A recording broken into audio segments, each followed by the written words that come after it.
여러분 수많은 재회 영상을 보셨겠지만 아무래도 많은 영상들의 초점이 여자들을 위한 남자와의 재회, 여기에 대해서는 빈번하게 다루는 반면 반대 입장에서 다루어지는 영상이 쉽게 찾아보기가 어려우셨죠. 그래서 오늘은 철저하게 남성분들의 입장에서 여성과의 재회를 해석해드리는 영상을 준비했어요. 후폭풍 영상들만 하더라도 여자 입장에서 남자를 후폭풍 오게 만드는 방법에 대한 영상들은 흔한데 반대 입장에서 여자를 후폭풍이 오게 만드는 영상들은 쉽게 찾아보기 어렵잖아요. 오늘은 남자 입장에서 여자에게 어떤 이별 후 대처를 해야 여러분을 그리워하게 되는지 기본적인 원리와 핵심적인 방법 3가지를 알려드릴게요. 지금 바로 시작합니다. 기본적으로 남성과 여성의 후폭풍 구조에 크게 차이가 있지는 않아요. 누군가에 대한 아쉬움, 상실감, 미련 등등을 키우는 게 결국 상대방이 후폭풍을 느끼게 만드는 것의 기본적인 원리라고 볼 수 있어요. 그런데 어떤 차이가 있냐면 여성의 경우 남성들에 비해 자신의 선택에 대한 근거로서 감정적 영역을 더 중요하게 여기는 반면 반대로 남성들의 경우 관계를 머리로 판단하는 경우들이 더 많습니다. 이건 남성과 여성의 뇌과학적 차이인데 여성의 뇌는 대뇌 방구 간의 연결이 더 발달되어 있어요. 관해와 운해 사이의 소통이 더 활발하다는 의미인데 이로 인해 여성들의 경우 논리적 판단에도 감정적 판단이 개입을 하는 경우들이 많아요. 반면 남성의 뇌는 한 가지 과제에 집중하는 능력이 더 발달했어요. 이게 남성들이 감정적인 관계에서도 이성적으로 문제 해결식 접근을 하는 경향이 있는 원인이에요. 그래서 실제 사례에서 어떤 경우들이 많냐면 남성들의 경우엔 본인들이 어떤 이익을 얻을 수 있는지를 내세웠을 때 재회에 성공하는 경우가 많고 반대로 여성들의 경우에 감정적인 호소를 통해 감정을 흔들었을 때 재회에 성공하는 경우들이 많은 거예요. 그런데 이런 특성 중에서도 여러분이 꼭 이해하셔야 할 것이 뭐냐면 여성의 뇌는 감정과 논리를 더 유연하게 처리하기 때문에 자신의 결정이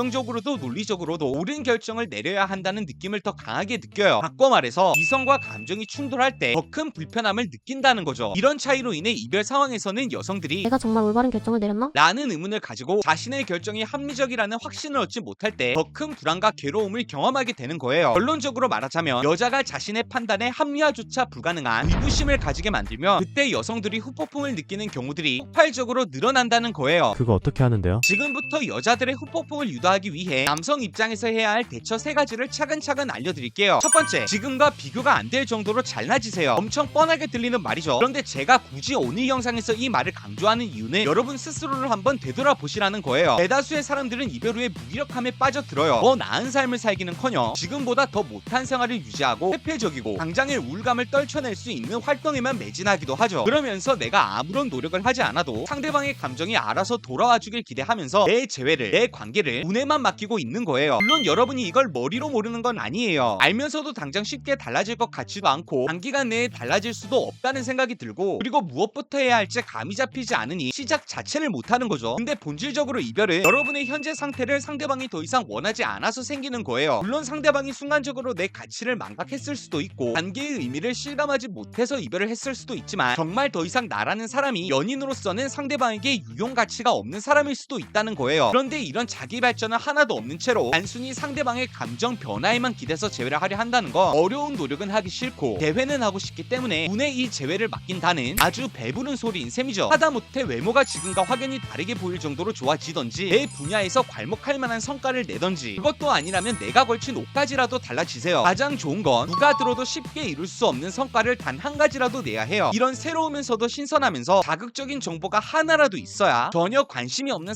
상태였더라도 나를 바라보는 시선이 바뀔 계기가 생길 수 있는 겁니다. 반대로 여러분 입장에서 나를 만날 때보다 훨씬 예뻐진 전 여친들의 사진을 봤을 때 전혀 영향을 안 받을 만한 분들이 얼마나 있죠. 내가 놓친 것의 가치가 뒤늦게 올라갔을 때 그 대상을 바라보는 시선이 달라지고 실제 올라간 가치보다 더 높게 평가하는 건 인간의 본성이기 때문에 반드시 당장 노력한다고 단기간 내에 달라질 것 같지 않더라도 여러분은 모든 면에서 지금보다 나은 모습, 나은 삶을 산다고 생각하고 달라지셔야 해요. 이것 없이는 상대방이 나에 대한 감정이 남아있으면 몰라도 전혀 감정이 남아있지 않은 상황에서는 자신의 이별 선택이 잘못되었다는 생각도 하게 할 수 없고 당연히 죄도 꿈도 꿀 수 없습니다. 두 번째, 상대방에게 관계의 의미를 깨닫게 만드세요. 여러분 이거 정말 중요한 얘기인데 우리가 이별을 하고 나면 가장 먼저 관심을 가지는 문제는 이별의 원인일 거예요. 상대방이 얘기하는 이별의 원인에 대해 깊이 성찰하고 그 문제가 다시는 일어나지 않을 수 있다는 다짐과 방법을 상대방에게 얘기함으로써 더 이상 이별을 할 이유가 없으니 재회 설득을 하게 돼요. 이건 논리적으로는 틀린 게 없는 것처럼 들리는 얘기지만 사실 이별에는 겉으로 드러나지 않는 문제도 많을 뿐 아니라 그동안 지쳐버린 마음 때문에 이제는 더 이상 문제가 있고 없고를 떠나서 나와의 관계를 원하지 않을 수도 있어요. 그래서 문제의 해결책에 대해선 이별 얘기가 나오는 순간 적절하게 설득을 해보는 게 나쁜 선택은 아니지만 내가 논리적으로 누가 들어도 인정할 해결책을 얘기했는데도 상대방이 받아들이지 않는다면 이때부터는 이 문제에 대한 자기 반성이나 해결책 제시 가치가 크게 중요한 부분은 아니라는 겁니다. 이럴 때 여러분이 하셔야 할 대처는 상대방과의 관계의 의미 자체를 바꿔주시는 거예요. 꼭 연인 관계가 아니라도 누군가와의 관계를 끝낼 때 가장 먼저 고려하는 거, 지금 생긴 문제의 크기도 크기지만 그 사람과의 관계의 깊이나 의미를 가장 먼저 생각하죠. 상대적으로 의미가 나한테 크지 않은 사람과는 작은 문제만으로도 쉽게 관계를 끝내는 선택을 할 수 있지만, 나와 의미가 깊은 사람이랑은 큰 문제가 생기더라도 가능한 관계를 지키려고 노력하게 될 거예요. 그래서 오랜 친구랑 크게 다툰 뒤에 세월이 지나면 이렇게 후회하는 경우도 많이 있잖아요. 상대방이 이별을 선택하는 순간에 자기 나름대로 합리적인 이유들이 있을 거예요. 그리고 스스로는 그 이유가 굉장히 심각하고 타당하기에 이별이 너무나도 옳은 것이라는 신념을 가지고 있을 겁니다. 그런데 여러분도 알다시피 이런 신념을 논리적으로 정면 반박해서 바꾸는 건 쉽지 않은 일이죠. 그래서 상대방의 이별 사유에 대한 정면 반박보다 효과적인 게 관계의 의미를 더 깊게 설정하는 거예요. 어려울 거 없이 내가 상대방이 생각한 것보다 훨씬 상대방과의 관계를 더 깊이 생각했다는 얘기를 들려주면 됩니다. 네가 왜 이별을 선택했는지 이해 못하는 것도 아니고 인정을 못하는 것도 아니야. 너도 너 입장에서 크게 마음 다친 부분이 있을 거라 생각해서 미안한 마음도 있어. 그런데 나는 우리 관계가 지금 이별을 선택하는 것밖에 방법이 없었을까라는 생각이 들어. 이런 얘기 뒤에 여러분이 얼마나 깊게 생각했는지 여러분만의 의미를 들려주시면 되는 거예요. 세 번째, 미래에 내가 되어주고 싶었던 모습을 들려주세요. 여러분, 누군가를 아쉽게 만드는 가장 쉬운 방법은 상대방이 놓친 것들이 무엇인지를 알려주면 돼요. 우리도 누군가에게 싫은 마음을 품었는데 뒤늦게 그 사람이 나를 중요하게 생각했고 나에게 큰 가치를 베풀려 했다는 사실을 깨달으며 잠깐의 고난을 참지 못한 것을 후회하는 경우들 있잖아요. 마찬가지로 상대방에게 내가 미래에 어떤 사람이 되어주려 했는지, 어떤 귀한 가치를 나누려고 했는지를 들려줌으로써 미래에 대한 잠재적 손해심을 심어주는 거예요. 이건 정해진 멘트나 정답이 있는 건 아니지만 제가 주로 사용하는 예문 하나를 공유해드리면, 우리가 살다 보면 도전하고 싶은 일이나 쉬고 싶은 시기가 오더라도 당장 먹고 살아야 하니까, 당장 일을 해야 다음 달에 생활을 하니까 꿈을 포기하고 현재를 희생해야 하는 순간들이 많잖아. 나는 너한테 그런 꿈에 도전하는 기회 그리고 여유가 되어주고 싶었어. 당장 내가 부족하더라도 그걸 목표 삼아서 하루하루를 보내고 있었어. 이런 얘기들을 들려줄 수 있을 거예요. 이런 얘기를 통해 상대방에게 내 마음이 자신이 생각한 것보다 훨씬 더 깊은 수준의 사랑이었다는 것도 깨닫게 만들 수 있고, 현재의 자신의 판단이 미래를 예측하지 못한 섣부른 판단이었다는 위기감도 심어줄 수 있어요. 난 너무 터무니없는 얘기들은 오히려 현실성이 떨어지는 것처럼 들릴 수 있으니 상대방이 인정할 수 있는 수준에서의 이야기들을 들려줘 보세요. 여기까지 여자들의 후폭풍을 주제로 얘기했는데, 사실 이것보다 더 중요한 본질적인 얘기가 뭐냐면, 여러분이 후처치 문자를 작성하시거나 재회에 대한 설득을 꺼내실 때 상대방 성향에 대한 고려를 크게 하지 않으신다는 거예요. 이성적인 사람에겐 이성을 설득할 수 있는 얘기를 해야 하고, 감정적인 사람에겐 감정을 뒤흔들 수 있는 얘기를 해야 하는데, 당장 내 마음, 내 진심을 전하고 싶다, 이런 1차원적인 접근을 하시기 때문에 좋은 타이밍을 놓치시는 경우들이 많다는 거죠. 대회에서 가장 중요한 키워드를 고르라면 상대방 중심이라는 키워드예요. 내가 어떤 저희나 의도를 가졌는지 보다 상대방이 어떻게 받아들일지를 고려해야 재회에 하루라도 빨리 도착하실 수 있습니다. 재회가 처음이라 뭐부터 해야 할지 모르시겠다면 댓글에서 무료 재회 PDF를 받아보세요. 딱 3시간 안에 여러분 머릿속에 재회에 대한 가이드라인이 생기실 거예요. 오늘 영상 도움이 되셨다면 연애언어TV를 구독하시고 여러분 연애의 질을 수직 상승시켜보세요. 그럼 오늘도 행복한 연애하세요.